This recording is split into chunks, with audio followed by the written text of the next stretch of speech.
Hi, it's time for another verb of the day. Today's verb is discount. Let's take a moment and review some of the definitions or the ways that we use this verb. The first way you are likely to hear discount used can mean to deduct an amount from the usual price of something.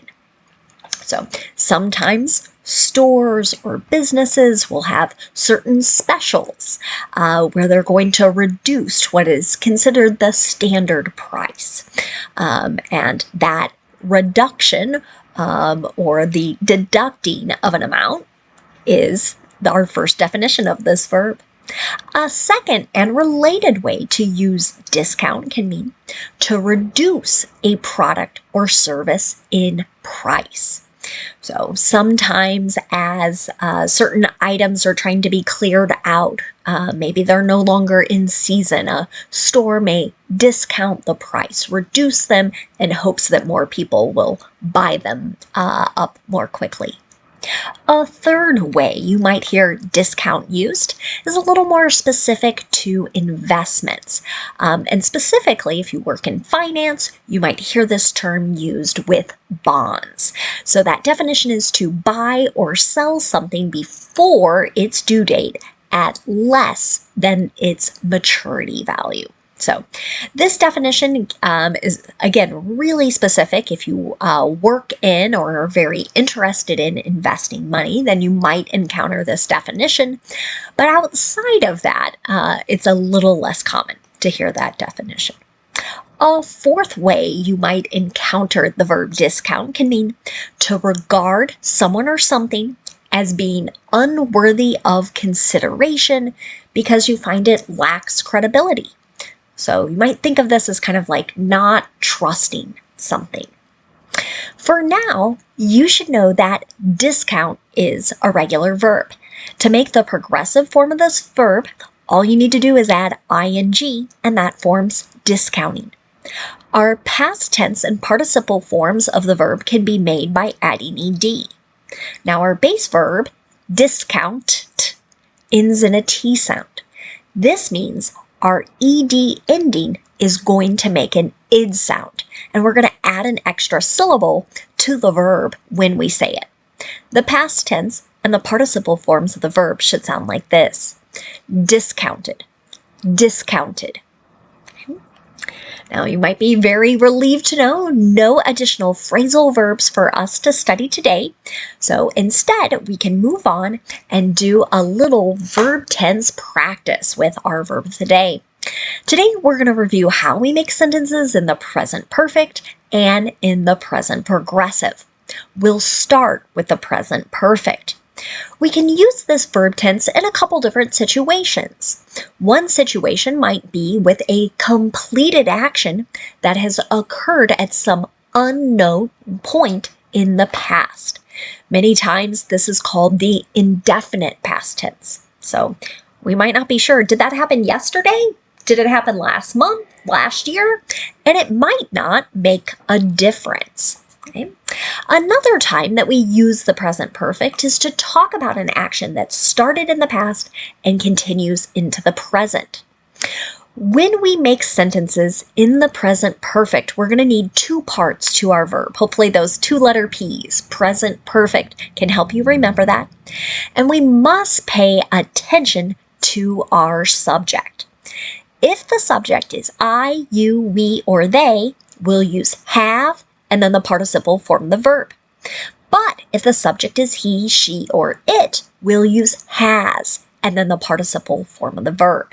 Let's take a look at an example sentence. The airline has discounted its Wednesday afternoon flights. Okay. This might go back to that second definition of reducing a particular price. Now let's talk about negative present perfect sentences. To do this, again, we start with our subject, then we use have or has, whichever form matches that subject, then use not before the participle form of the verb. Here's another example sentence. The store hasn't discounted any of its merchandise yet.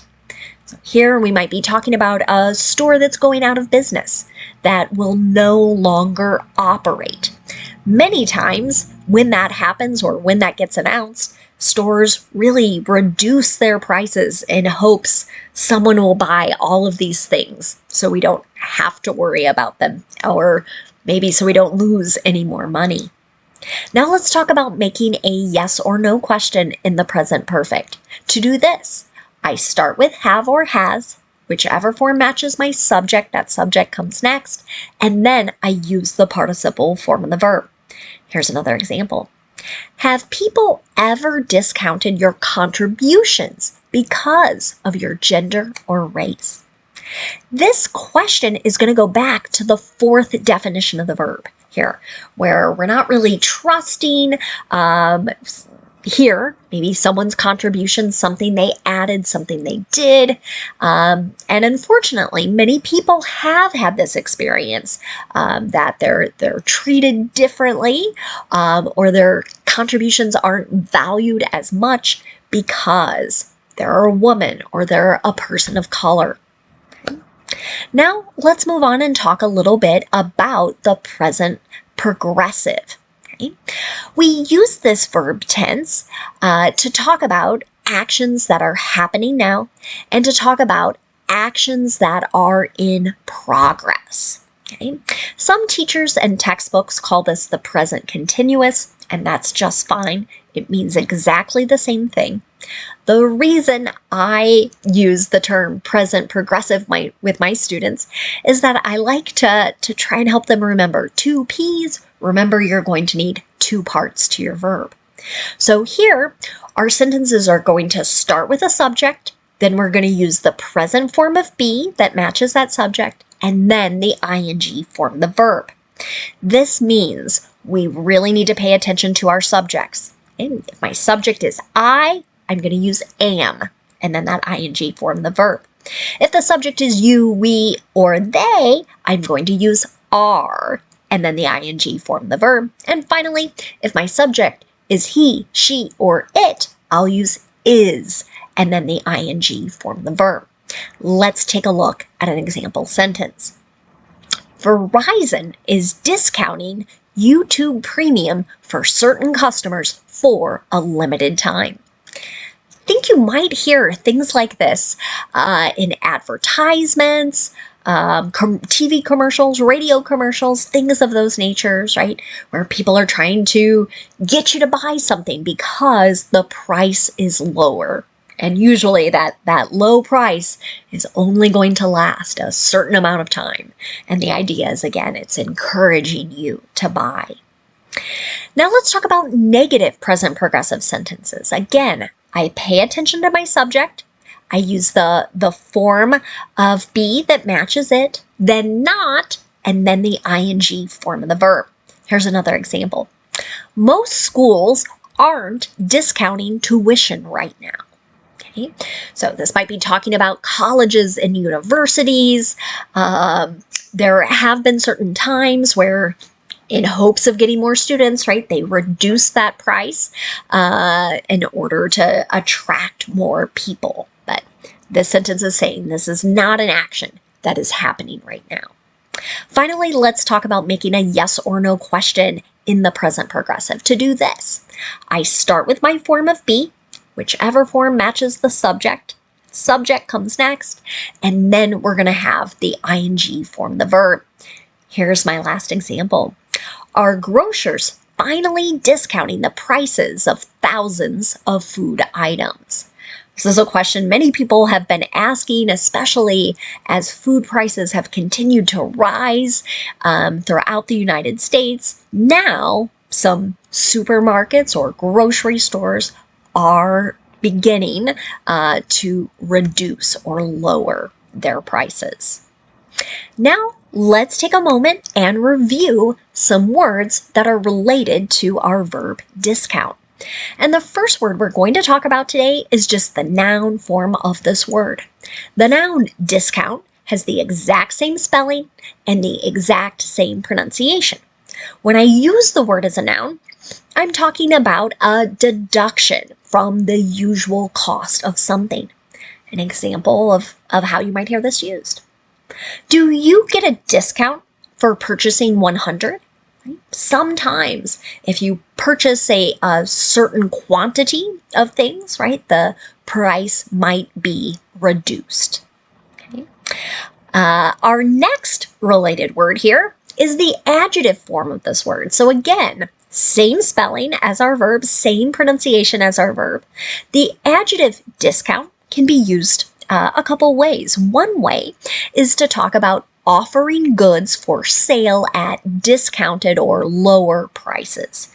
An example of this might be, do you shop at discount stores? So stores that are known for having lower prices than most retailers.